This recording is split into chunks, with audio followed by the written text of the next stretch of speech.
All right, so if you have a vibrating system, then how do you know what the damping ratio is? And just so you're following along, this is a lowercase zeta, so a loop and kind of a squiggle. Took me some practice when I was in dynamics to get at least so it's consistent. So let's say you have some system and you can measure the vibration over time. So you have the time axis here and you have some motion that's happening. How do you actually figure out what this damping ratio is? Well, you can pretty easily usually measure the peaks here.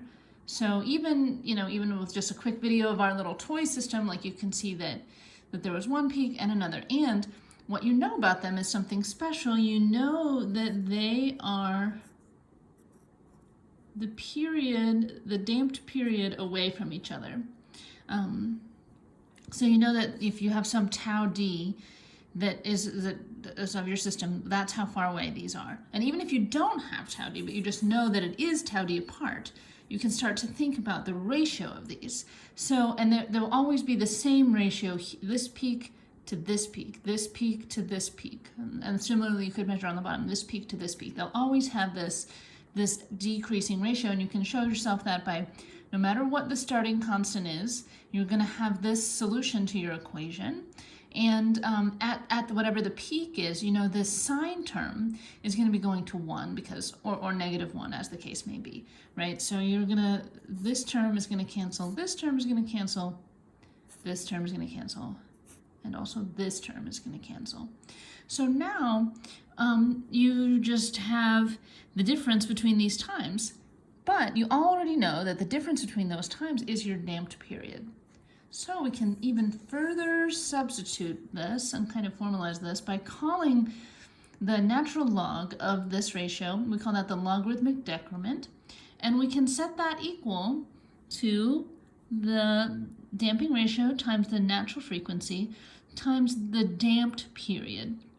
And now remember, the damped period is just going to be 2 pi over the damped frequency, and we have a formula for that. So if we start substituting that in, we can have this prediction for what the logarithmic decrement should be as a function of the damping ratio.